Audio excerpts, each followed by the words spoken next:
하나님의 시선은 우리를 떠난 적이 없습니다. 이 시간 우리도 그 하나님을 믿음으로 바라보기를 소망합니다. 우리 삶 가운데 함께 하신 하나님, 이 예배 가운데 분명히 함께 하시는 그 하나님을 이 시간 믿음의 시선으로 바라보며 함께 찬양하겠습니다.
세상은 여전히 어둡고 우리 둘은 가리워 한치 앞길 우리 알 수 없으나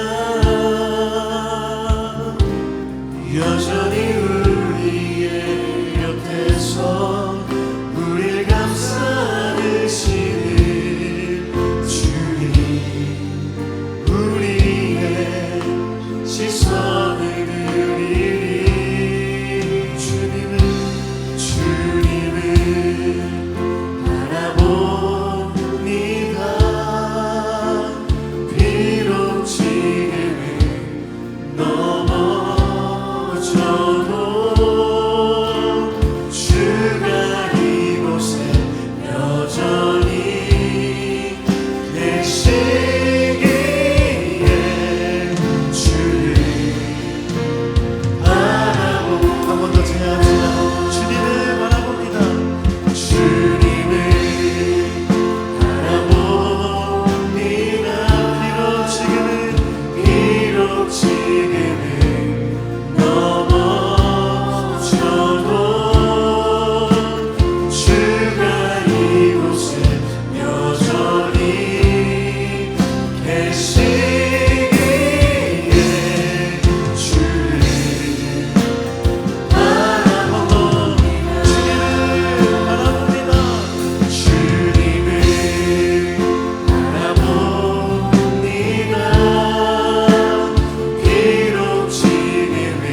그 하나님을 믿음의 눈으로 바라봅시다. 우리 삶 가운데도 그 하나님 함께 계시는 줄 믿습니다. 아멘. 이 시간 박수로 주님 귀하게 찬양하도록 하겠습니다.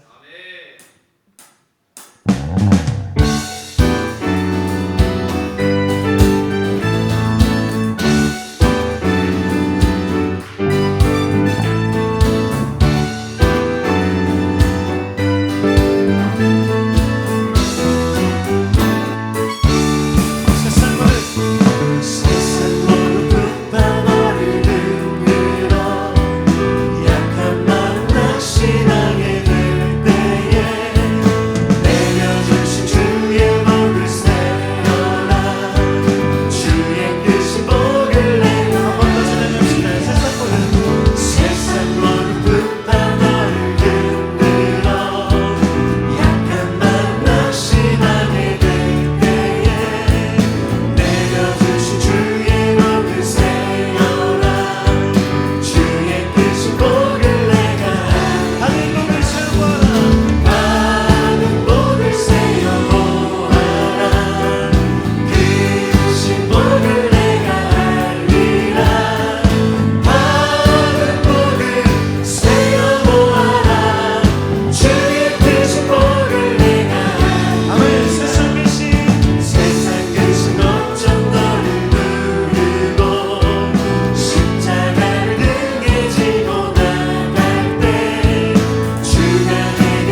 약속하여 주는지 난 알 수 없도다. 내가 믿고 또 의지하는 내 모든 영원하시는 주님 늘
목자이신 하나님 앞에 감사와 찬양과 영광의 박수 올려드리겠습니다.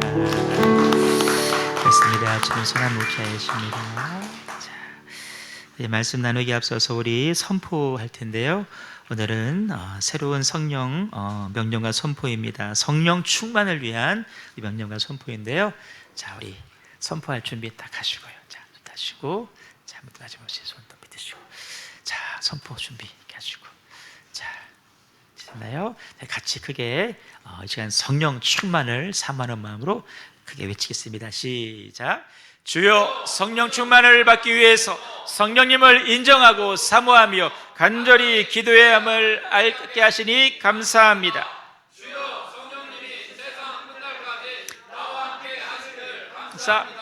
주여, 성령의 기름 부으심으로 지금 나에게 치유와 회복과 자유를 주심을 감사합니다. 주여, 이제부터 성령의 기름 부으심으로 수많은 생명들을 살리며 살겠습니다.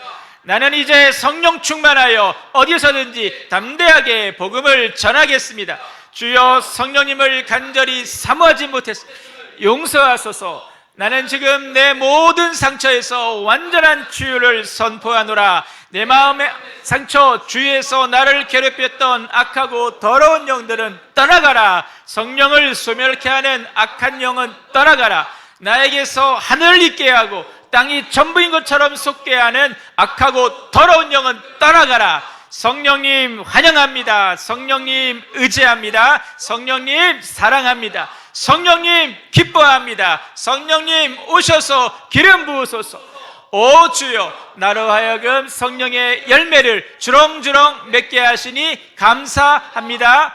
아멘. 할렐루야. 할렐루야. 성령님은 여러분 있어도 되고 없어도 되는 것이 아니라요, 반드시 필요한 하나님의 영인 줄로 믿습니다.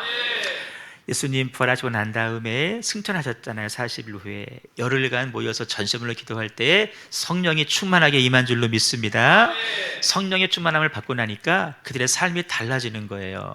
겁쟁이에서 담대하게 주의 복음을 전하는 자로 바뀌어졌고요, 기사와 이적과 표적이 나타났고요, 교회를 세우는 자가 되었고요, 마지막에는 신앙생활의 하이라이트 순교하는 그 반열에도 이르게 되었습니다. 우리 모두의 그 성령의 충만함이 덧입혀 주시기를 주님의 이름으로 축복합니다. 자, 오늘 말씀 듣습니다. 부활의 주님이 주시는 메시지라고 하는 제목으로 우리 말씀 나누겠습니다. 우리의 부활 신앙이 삶의 변화를 가져오는 능력이 되고, 우리도 예수님 제자들처럼 부활의 증인이 되기 위해서는 우리 가지고 있는 부활 신앙이 뭐와 오순절과 만나야 된다라는 말씀을 드렸어요.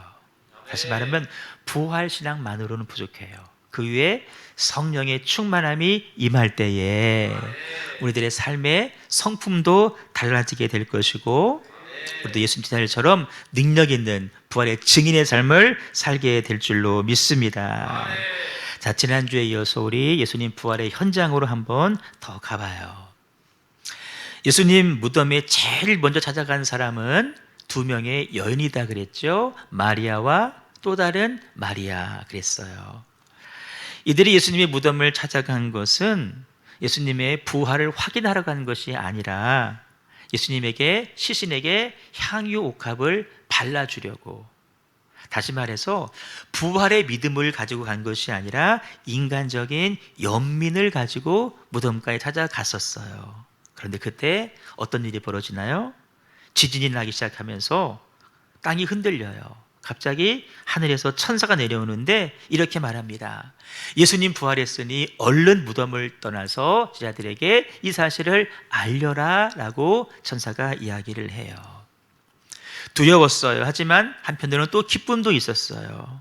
막 달려가는데, 여러분, 달려가는 여인들의 모습 속에서 우리가 배워야 될 중요한 신앙의 단면 하나를 우리가 배우게 됩니다. 바로 참된 신앙은 뭐냐면 무덤을 떠나는 것이다 라고 하는 사실이에요. 따라서 참된 신앙은 무덤을 떠나는 것입니다. 예수를 믿는다고 하면서도 더러는 거듭나지 못한 사람들을 보게 되는데 그들에게는 이런 특징이 있어요. 예수님을 사랑하기는 하지만 인간적인 사랑을 합니다. 예수님 앞에 헌신을 하기는 하지만 인간적인 헌신을 하게 됩니다. 그런 사람들의 신앙을 가리켜서 우리는 이렇게 표현해요. 무덤을 쫓아가는 신앙이다. 여러분, 무덤을 쫓아가는 신앙 혹은 예수님의 시신만을 추구하는 신앙은 아무런 의미가 없습니다. 왜냐하면 예수님의 시신은 무덤에 계시지 않기 때문에 그래요. 이미 부활하셔서 살아나셨기 때문입니다. 여러분, 우리가 만나야 될 분은 누구일까요? 시신으로 누워 계신 예수님이 아닙니다. 장사한 지 사흘 만에 부활하시고 승천하신 예수님, 지금도 우리와 성령으로 함께 하시는 예수님, 지금도 살아 역사하시는 예수님인 줄로 믿습니다. 우리에게 시신이 중요하고 무덤이 중요하면 우리가 여기서 예배할 수 없겠죠. 시신이 있는, 무덤이 있는 이스라엘로 가셔야 돼요. 시신이 중요한 게 아니고 무덤이 중요한 것이 아니에요. 뭐가 중요해요? 살아계신 예수님, 부활하셔서 성령으로 지금 우리와 함께 하시는 성령 하나님이 중요한 줄로 믿습니다. 제가 지금요, 시신을 쫓는 신앙 혹은 무덤에 머무는 신앙이라는 표현을 쓰고 있는데, 그러면 도대체 뭘까? 도대체 어떤 신앙이 무덤에 머무는 신앙이고 어떤 신앙이 시신을 쫓아가는 신앙일까? 이런 거예요. 생명의 소식을 들었음에도 불구하고 과거의 상처 혹은 과거의 실패, 또 현실의 장벽에 맥혀서 한 발자국도 앞으로 나아가지 못하는 신앙이 시신을 쫓는 신앙, 무덤가에 머무는 신앙입니다. 주의 뜻하심과 주의 비전과 사명이 내게 주어졌음에도 불구하고 아무런 신앙에 어떤 도전을 하지 않는 신앙이 무덤가에 머무는 신앙이에요. 오늘 저와 여러분의 신앙은 어떤 신앙입니까? 혹시 무덤 주변에서 맴돌고 계시는 그런 신앙은 아니십니까? 과거의 상처, 과거의 실패에 매여서 한 발자국도 앞으로 나가지 못하는 그런 신앙은 혹시 아니신지요? 현실의 문제, 다들 문제들이 있잖아요. 재정의 문제 있잖아요. 건강의 문제 있잖아요. 자녀들의 문제 있잖아요. 가정의 문제 있잖아요. 그것들 때문에 가로막혀서 주신 사명이 있고 뜻이 있고 비전이 있는데 한 발자국도 앞으로 나가지 못하는 사람들, 내가 받은 상처 때문에, 내가 경험한 실패 때문에, 누구의 말 한마디 때문에, 누구의 그 시선 하나 때문에 꼼짝달싹 하지 못하는 사람들, 무덤에 머무는 신앙이고 시신을 쫓는 신앙입니다. 우린 결코 그럴 수 없어요. 우리는 성령으로 충만한 부활의 신앙으로 빈 무덤을 떠나야 될 줄로 믿습니다. 실패의 자리, 상처의 자리, 좌절하고 절망했던 자리에서 속히 떠나셔서 주가 말씀하시고 주가 지시한 곳으로 주가 주신 사명을 이루어가기 위해서 힘껏 전진해야 될 줄로 믿습니다.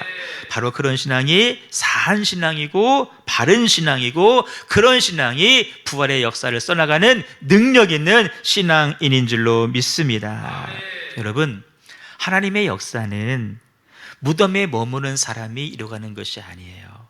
무덤을 떠난 사람을 통해서 하나님의 역사가 이루어지는데 그 대표적인 사람이 바로 창세기에 나오는 아브라함입니다.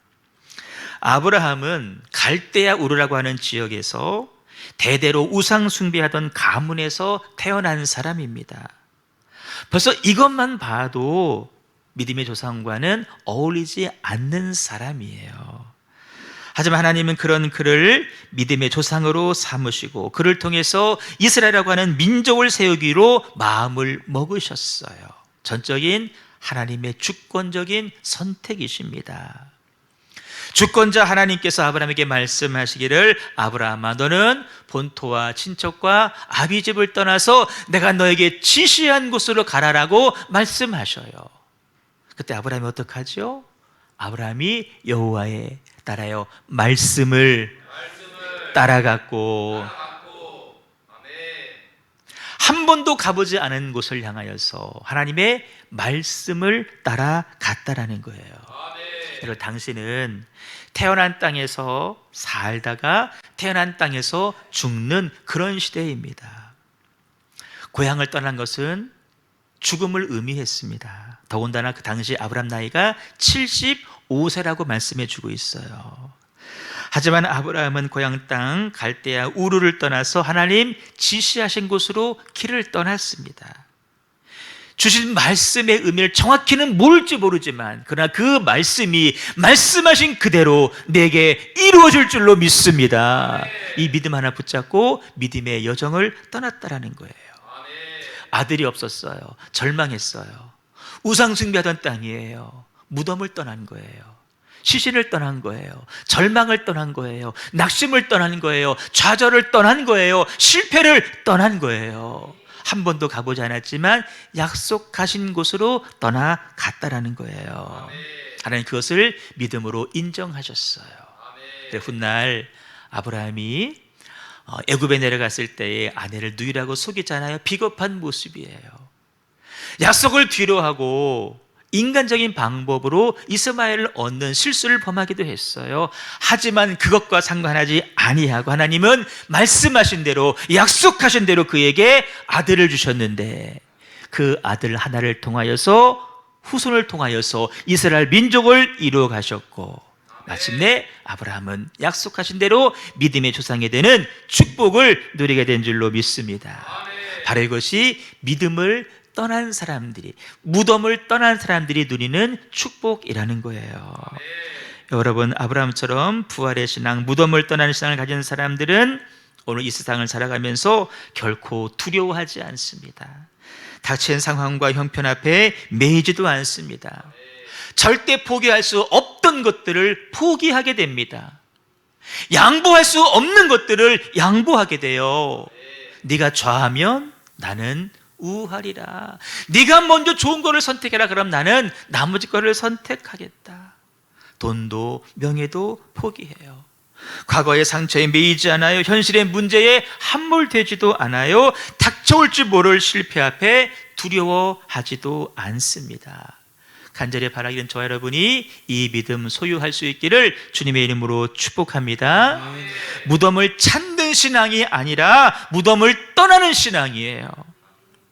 교리적인 신앙에 머무는 것이 아니라, 제도적인 신앙에 머무는 것이 아니라 하나님 역사하심을 기대하면서 믿음의 전진을 오늘도 계속해 나갈 수 있기를 주님의 이름으로 축원합니다. 자, 또 하나 배울 수 있는 단면이 있어요. 여인들은 무덤을 떠나서 부활의 소식을 전하려고 달려가는데 오늘 말씀 보니까 다름질할새, 따라요. 다름질할새. 여러분, 살아있는 신앙은 무덤을 떠나는 신앙인데 무덤을 떠날 때도요, 저 뒤를 바라보면서 미련을 가지고 또 뒤돌아보고 또 뒤돌아보고 천천히, 그게 아니에요. 무덤을 떠나되 어떻게 해요? 달려가는 거예요. 뛰어가는 거예요. 다른 박질하는 거예요. 여러분, 참된 부활의 신앙은 걸어가는 신앙이 결코 아닙니다. 절박성과 긴급성을 가지고 달려가는 신앙이에요. 사명을 위해서, 순종을 위해서 뭐를 가지고? 긴박성을 가지고, 긴급성을 가지고 걸어서, 아니요, 달려가는 거예요. 오늘 할 수도 있고 내일 할 수도 있는 것은 여러분 신앙이 아닙니다. 오늘 해도 되고 아니면 내일 해도 된다는 생각은 무덤에 머무는 신앙입니다. 여러분, 우리의 신앙은 현실성이 있어야 돼요. 오늘 내 영적인 상태는 어떠한가? 오늘 점검하셔야 돼요. 현실성 있게 오늘 내 영적인 상태는 어떠한가? 지금 주님이 오신다고 한다면 오늘 주님이 오신다고 한다면 나는 그 주님을 기쁨으로 맞이할 수 있는가? 앞으로 말고 지금이요, 지금. 오늘 내가 주의 말씀에 순종하여 믿음으로 나아갈 때 하나님은 나에게 오늘, 지금 어떤 은혜, 어떤 복을 주실 것인가? 여러분, 이 질문 앞에 나를 세워보셔야 돼요. 그 질문 앞에 내가 서 있어야 돼요. 자신이 없으면 우리 어떻게 해야 돼요? 지금 당장 달려가셔야 돼요. 절박함을 가지고요, 기대감을 가지고 달려가셔야 돼요. 아멘. 아멘. 달려가셔야 돼요. 살아있는 신앙인은 순종의 요구 앞에 고민하지 않습니다. 나에게 유리한지 불리한지 계산하지 않습니다. 이익인지 손해인지 따져보지 않습니다. 대신 약속을 붙잡고 기도할 때 성령의 충만함을 받은 예수님의 제자들처럼 오늘 내가 기도할 때 어떤 역사가 나에게 일어날 것인가? 오늘 내가 기도할 때 어떤 은혜가, 어떤 응답이 나에게 주어질까? 하나님이 내 삶을 어떻게 바꿔 가실까? 이런 막연한 게 아니에요. 기대감을 가지고요, 사모함을 가지고요, 오늘 그 일 위에 힘써 전진해 나가는 것이 오늘 우리들에게 필요한 살아있는 신앙인 줄로 믿습니다. 아멘. 여러분, 이런 기대와 이런 흥분이 있었으면 좋겠어요. 그냥 기도해도 아무런 기대감 없이, 아무런 흥분 없이 아니에요. 순종하고 충성할 때에도 아무 소망 없는 것이 아니라 하나님께서 어떻게 내 삶을 매만져 가실까? 어떻게 변화시켜 가실 것인가? 막연한 게 아니에요. 지금이요, 오늘 이런 변화와 기대에 대한 소망을 가지고 여러분 오늘을 살아가셔야 돼요. 아멘. 어떤 사람은요, 성격이 막 급해서 뛰는 사람들 있잖아요. 여기서 말씀하시는 다름질할 새는요, 서두르거나 조급함을 말하는 것이 아니에요. 내가 지금 전하지 않으면 안 된다라고 하는 절박함을 가지고 뛰어가는 거예요. 지금 아니면 안 되는 거예요. 내가 지금 이 말씀을 듣지 않으면 나는 평생 이 말씀을 못 들을지도 몰라. 절박한 마음을 가지고 여러분 교회에 달려 나오는 거예요. 여러분, 오늘 교회 나오셨잖아요. 어떤 마음으로 나오셨어요? 주일이니까? 나 목사님 걱정하고 막 전화할까 봐 나오신 거예요? 아니에요. 오늘 이 말씀 내가 꼭 들어야 될 말씀이니까. 혹시 내가 늦어서 이 말씀을 놓치면 어떡할까? 절박함을 가지고 달려 나오셔야 돼요. 여러분, 제가 예전에 집사람에게 이런 얘기를 들었어요. 대전에서 이렇게 사역을 할 때 같은 교회에 있었는데요. 여러분, 수요일 날 직장인들이 교회 나오기 쉽지 않잖아요. 교회 나오려면요, 밥도 거르고 나오셔야 돼요. 그때 집사람이요, 당시에 서기론 목사님이 이렇게 수요일 날 이렇게 설교 순서가 있으면 주보에 보면 알잖아요. 그 설교 말씀을 놓치지 않으려고요, 직장에서 달려왔다 그랬어요. 밥도 안 먹고 그냥 삼각김밥 하나 먹으면서 달려왔대요. 왜? 말씀 들으려고. 오늘은 어떤 말씀을 주실 것인가 기대감을 가지고 달려왔다는 거예요. 여러분, 어찌 은혜가 안 되겠어요? 오늘 여러분 어떻게 나오셨어요? 어떤 마음으로 나오셨어요? 기대감을 가지고 나오셔야 돼요. 오늘 내가 이 말씀을 놓치면 안 된다라고 하는 그 절박함을 가지고, 내가 지금 기도해서 성령 충만하지 않으면 나는 영적인 삶에서 그만큼 손해날 수밖에 없다, 손실이다, 마이너스다, 이 마음을 가지고 절박함을 가지고, 여러분 그 절박함 있는 사람은 절대 걸을 수가 없어요. 그래서 계속 뛰어가는 거예요.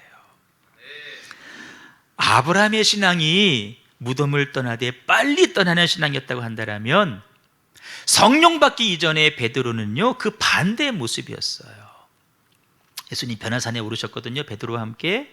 예수님의 모습이 영광스러운 모습으로 변하셨어요. 그때 베드로가 너무나 환상적이니까, 예수님 제가 여기다 초막 셋을 짓겠습니다. 그러니 우리 여기에 머무시죠. 거기 머물자는 거예요. 그게 뭐냐? 무덤을 쫓아가는 신앙이에요. 그게 시신을 쫓아가는 신앙이에요. 예수님 들은 채도 안 하셔요. 얼른 데려가자. 얼른 내려가자. 왜? 할 일이 있잖아요. 사명이 있잖아요. 내려가는 거예요. 우리 내려오셔야 됩니다. 내려오되 빨리 뛰어서 내려오셔야 돼요. 아무리 영광스러운 변화산이라고 해도 내려와야 되고 내려와서 남은 사역 감당하셔야 됩니다. 실패 자리에서 얼른 나오셔야 돼요. 상처에서 얼른 나오셔야 돼요. 지금 여러분 소위 잘 나가십니까? 거기서도 얼른 내려오셔야 돼요. 주의 길로 가셔야 돼요. 천사의 말대로 부활하신 예수님의 소식을 전하려 급히 뛰어가는 여인들에게 이번에는 부활하신 예수님께서 직접 오셨어요. 그리고 세 가지의 메시지를 주시는데, 첫째 이렇게 물으셔요. 평안하냐라고 물으십니다. 여러분, 우리 생각에 얘들아 나 진짜 부활했어, 만져봐, 봐, 이 말씀 먼저 하실 것 같은데 그게 아니에요. 그들의 마음을 아는 거예요. 지금 무서워했다 그랬잖아요. 가장 먼저 평안하냐, 이 말은 너희들에게 평안이 있을지어다 라는 말씀이 축복의 말씀이에요. 여러분, 어찌 여인들만 불안하겠습니까? 오늘 사는 모든 사람들은 다 불안합니다. 그런 의미에서 평안이 있을지어다, 이 축복의 말씀은 부활의 주를 사모하는 모든 사람들요, 특별히 삶 가운데 절망하고 좌절하고 무서워하고 두려워하고 있던 모든 사람들이 주시는 축복의 메시지이십니다. 자, 그럼 여러분, 예수님께서 이 평안이 너에게 있을지어다라고 말씀하실 수 있는 근거, 이유가 뭘까요? 이것 때문에 그래요. 예수님께서는 십자가로 사단의 세력을 꺾으셨고 승리하셨기 때문입니다. 아멘. 여러분, 우리 인생이 평안하지 못하는 것은 사단이 존재하기 때문에 그래요. 사단은 끊임없이 우리들의 생각과 우리의 마음을 공격해서 불안하게 하고 두렵게 만들므로 마음의 평강을 빼앗아가는 존재입니다. 막 기쁘다가도 갑자기 막 불안해지잖아요. 사단이 마음속에 생각을 넣어준 거예요. 하지만 예수님께서 십자가에서 그 사단의 세력을 소멸하셨고 꺾으셨기 때문에 우리에게는 참된 평화와 안식이 주어지는 줄로 믿습니다. 아멘. 평안하냐? 이런 의미예요. 이제 너는 평화를 얻을 수 있다. 이제 내 삶의 전쟁은 끝났고 고난도 끝났다. 이제 너의 눈물을 닦아주고 다시는 고통도 애통한 것도 없는 새 하늘과 새 땅을 너에게 주리라. 바로 이것이 주가 주시는 축복의 메시지예요. 결코 세상에 줄 수 없는 메시지입니다. 결코 세상에서 찾을 수 없고 얻을 수도 없는 메시지입니다. 간절히 소망하기는 우리 주님 주시는 이 참된 평안이 힘겨운 삶 가운데서도 믿음으로 살려고 애쓰시는 저 여러분 모두에게 차고 넘치게 임하시기를 주님의 이름으로 축복합니다. 자, 이 메시지 앞에 여인들이 보인 반응이 참으로 중요한데요, 9절 끝에 보시면 그 발을 붙잡고 경배했다 그랬어요. 여러분, 발을 붙잡았다. 발을 붙잡으려면 어떻게 해야 돼요? 허리를 숙여야 되고 무릎을 꿇어야 됩니다. 그리고 경배했다는 거예요. 우리 주님 앞에 여인들이 보인 첫 번째 반응은 무엇입니까? 겸손함으로 주님을 예배한 것입니다. 따라요. 겸손한 예배. 겸손한 예배. 겸손한 예배. 겸손한 예배. 그렇습니다.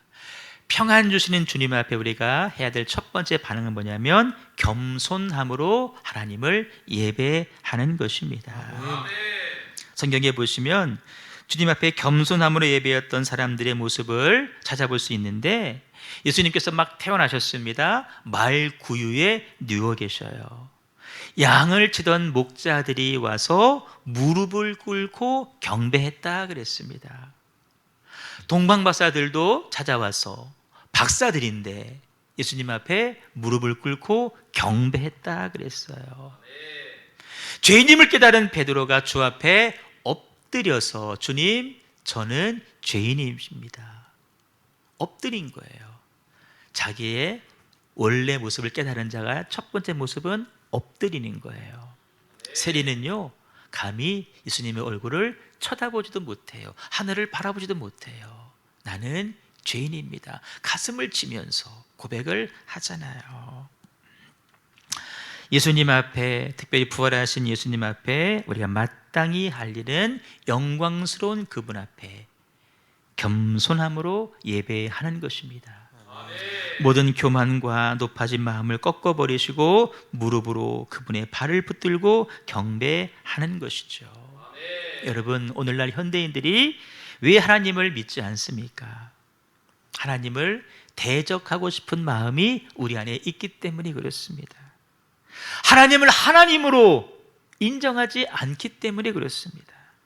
우리 마음이 높아져 있고 우리의 생각이 교만하기 때문입니다. 하나님 말고 뭔가 믿을 구석이 있다라고 생각하기 때문에 그렇습니다. 그래서 우리들에게는 참된 예배가 이루어지지 않는 것입니다. 여러분, 우리도 마찬가지예요. 우리 안에 교만함이 있으면, 우리 안에 하나님을 향하여서 대적하고 거역하고 싶은 마음이 있으면, 불순종하고 싶은 마음이 우리 속에 존재한다면 우리 예배는 참된 예배가 될 수 없는 것입니다. 우리는 교회에 올 때에 무릎을 꿇고 오셔야 됩니다. 사람에게 대접받으려고 할 때 참된 예배는 이미 사라진 것입니다. 다른 사람을 지배하러 오시면 안 됩니다. 섬기고 봉사하겠다는 마음으로 오셔야 됩니다. 겸손한 마음으로 세상의 지위를 버리시고 하나님 앞에 무릎을 꿇고 그분의 팔을 붙드셔야 됩니다. 우리의 삶이 왜 피곤할까요? 예배가 없기 때문입니다. 나 예배 드리는데요? 아니요, 겸손한 예배가 없기 때문에 그래요. 오늘 살 힘은 우리가 가난한 마음으로, 겸손한 마음으로, 하나님, 나는 하나님의 은혜가 없이는 단 한순간도 살 수 없는 존재이오니 나에게 은혜를 허락하여 주시옵소서. 겸손한 마음으로 엎드린 자에게 하나님의 은혜가 부어지고, 그 은혜를 덧입은 자, 힘겹고 어려운 삶이지만 힘을 내어서 이 땅 가운데 이기며 승리하는 삶을 살게 될 줄로 믿습니다. 우리 이렇게 예배해야 돼요. 나의 주, 나의 하나님, 주님을 찬양합니다. 인간이 할 수 없는 모든 겸손함으로 주님을 예배하오니 오셔서 나를 다스려 주시옵소서. 자, 두 번째 메시지인데 10절에 나와 있습니다. 무서워하지 말라라고 주님이 말씀을 하시죠. 여러분, 오늘을 살아간다는 것이 얼마나 두렵습니까? 총성만 들리지 않을 뿐이지 우리의 삶은 전쟁과도 같은 삶이라고 이야기를 합니다. 어디서 무슨 일이 벌어질지 모르는 정말 두려운 세상을 우리는 살아가고 있습니다. 도처에서 벌어지는 사건, 사고 소식만 들어도 얼마나 무서운지 몰라요. 전쟁의 소식, 지진의 소식, 사건, 사고의 소식. 사업을 하시는 분들은 이 사업이 어떻게 될까 싶어서 두렵습니다. 직장 생활을 하시는 분들은 이 직장을 언제까지 다닐지 몰라서 두렵습니다.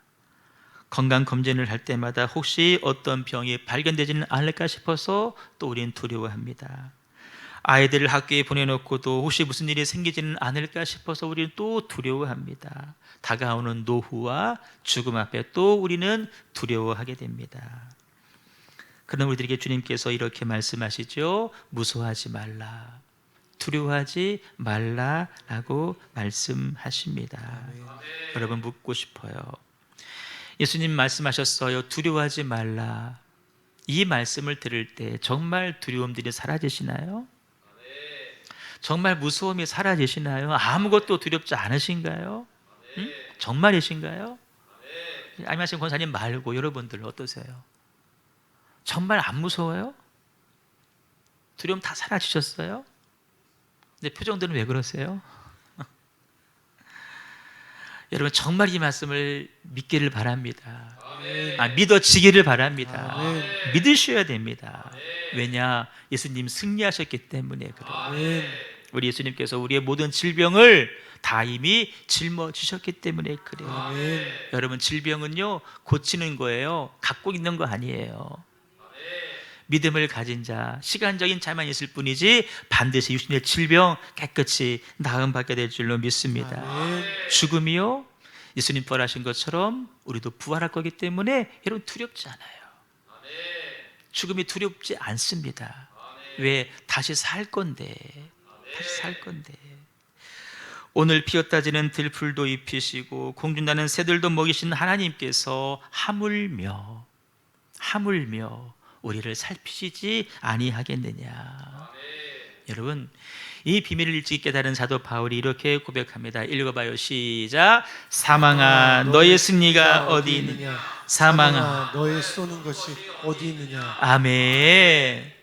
사망, 사단, 네 승리 없다는 거예요. 너는 패배만 있다. 너 우리가 쏘는 무기가 어디 있냐? 네 무기 없다는 거예요. 지금까지는 가난으로, 죽음으로, 질병으로 우리를 쏘았는데, 그래서 두렵게 만들었는데 사단에 쏠 무기가 없다는 거예요. 사단의 무기는 파쇄되었습니다. 아무것도 없어요. 아무것도 없어. 두렵지만 두려워하지 않는다라는 말을 제가 자주 드리잖아요. 여러분, 두려운 상황에서도 절대 두려워하지 마십시오. 1000만 명이 나를 해치려고 내 주변을 둘러싸도 결코 두려워하지 마십시오. 밤에 찾아오는 공포와 낮에 날아드는 화살 앞에서도 여러분 두려워하지 마시고요. 어두울 때 퍼지는 전염병과 밝을 때 닥쳐오는 재앙 앞에서도 결코 두려워하지 마시길 바랍니다. 왜요? 하나님은 우리의 피난처시기 때문에. 하나님 우리의 요새이시고 산성이시고 반석이시기 때문에 지존 자의 은밀한 곳에 거하며 전능자의 그늘 안에 거하는 자는 하나님께서 안전하게 지켜주시기 때문인 줄로 믿습니다. 지금의 어려운 상황 정말 어렵게 느껴지죠? 아니요, 하나님께서 더 좋은 것을 주시기 위해서 일부러 만들어 놓으신 환경일 수 있다라는 것입니다. 부활의 주님이 나를, 여러분을 지켜주실 것이다. 그래서 우리는 절대로 망하지 않습니다. 따라서 나는 망하지 않습니다. 죽어도 다시 삽니다. 부두가 나도 다시 시작합니다. 아멘. 여러분 보세요. 죽였는데 다시 살아나요. 망하게 했는데 다시 시작하는 거예요. 뭐가 걱정이에요? 응? 뭐가 걱정이에요? 걱정하지 마세요. 대신 하나님을 바라보세요. 하나님을 붙잡으세요. 이게 부활의 신앙이에요. 세 번째 말씀하기를요, 갈릴리로 가서 거기서 만나자고 전하라는 거예요. 여러분, 자, 우리 눈 좀 떠주시고요. 자, 만날 장소 많이 있겠잖아요. 근데 왜 하필 갈릴리에서 보자고 할까요? 왜 하필 갈릴리예요? 제자들은 갈릴리에서 처음 주님 앞에 부르심을 받은 자리예요. 갈릴리는 처음 주님이 만나주신 자리예요. 부르신 자리예요. 그래서 혼내주시려고요? 아니에요. 그들을 사랑하셔서 다시 격려하시고 다시 소명을 주시기 위해서, 다시 일으켜 세우기 위해서, 다시 시작할 기회를 주시기 위해서 거기서 다시 시작해 보자라는 거예요. 주님 우리를 책망하지 않으십니다. 실패해도 괜찮아, 다시 해보자. 그때 부인했었지? 괜찮아, 다시 해보자. 다시 해보자. 다시 기회를 주시는 예수님이셔요. 다시 기회를 주시는 예수님. 우리들의 허물을 돌아보게 하시고 다시금 결단하게 하시고 그 위에 성령을 부으셔서 부활의 증인으로 쓰시기 위해서 갈릴리로 우리를 부르시는 주님이셔요.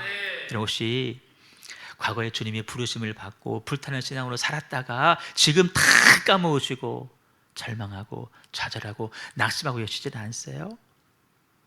그 실패의 기억 때문에, 아픈 상처 때문에 꼼짝달싹 못하고 계시지 않으세요? 다시 초청하셔요. 어디로? 갈릴리로. 여러분의 갈릴리가 어딘지 모르겠어요. 혹시 그 자리가 기도에서 받던 동산이라면 다시 올라가셔야 되고요. 그 자리가 새벽 기도의 자리면 다시 새벽의 자리로 나오셔야 되고요. 아멘. 거기에 가셔서 주님을 다시 만나시길 바라고, 주님의 음성을 듣고 주님의 열정을 회복하시고 첫사랑을 회복하시는 저 여러분 되시기를 주님의 이름으로 축복합니다. 주님 거기서 우리를 기다리고 계셔요. 말씀을 정리합니다. 평안을 주노라 라고 말씀하셔요. 어떤 상황에서도 평강을 주시는 하나님을 잊지 말아라. 무서워하지 말라라고 말씀하셔요. 하나님이 함께 하심을 믿고 두려워하지 말아라. 갈릴리에서 만나자 그러셨어요. 다시 이렇게 세우심을 믿으라는 거예요. 고단하고 힘겨운 삶 가운데서도 이 세 가지 약속의 말씀을 붙잡고 무덤을 떠나시고 시신을 떠나셔서 말씀하신 곳으로 힘껏 달려나가시는 저 여러분 꼭 되시기를 주님의 이름으로 축복합니다. 우리 찬양하겠습니다.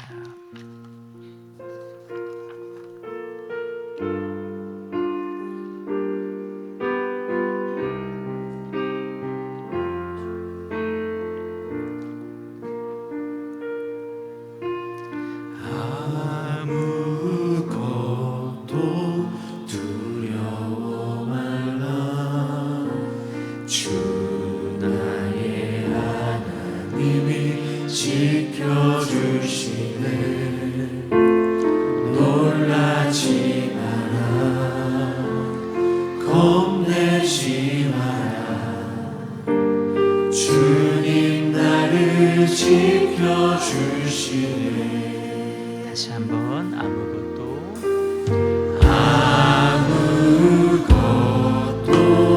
두려워 말라. 주 나의 하나님이 지켜주시네. 놀라지 마라. 겁내지 마라. 주님 나를 지켜주시네. 내 맘이 힘에 겨워 지칠지라도 주님 나를 지켜주시네. 세상에 험한 풍파 몰아칠 때도 주님 나를 지켜주시네.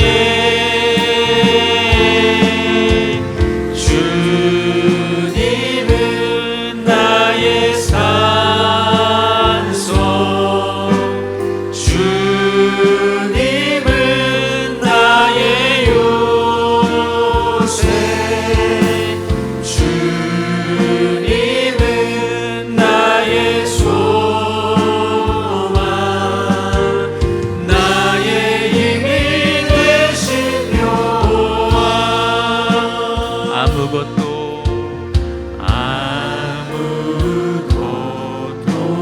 두려워 말라. 주 나의 하나님이 지켜주시네. 놀라지 마라. 겁내지 마라. 주님 나를 지켜주시네. 아무것도 염려하지 말라. 아무것도 두려워 말라. 주 나의 하나님이 지켜주시네. 놀라지 마라. 겁내지 마라. 주님 나를 지켜주시네.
과거의 상처나 과거의 실패, 오늘 현실의 문제에 막혀서 정말 꼼짝달싹 못하는 사람은 무덤에 머무는 신앙이에요.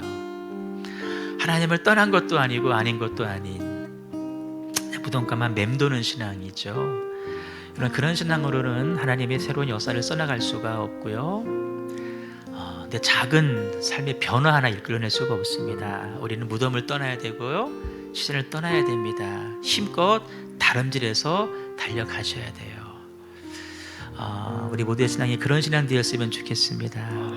달려나가서 주 앞에 엎드려 경배하며 예배하며 주님을 찬송하며 믿음으로 남은 생애를 살아갈 수 있기를 소망합니다. 아무리 어려워도 나를 부르신 나를 구원하신 주님을 붙잡게 하시고 담대하게 두려움 없이 믿음으로 승리하는 우리 모두가 되게 하여 주시옵소서. 우리 약속의 말씀 붙잡고 합심하여 통성으로 기도합니다.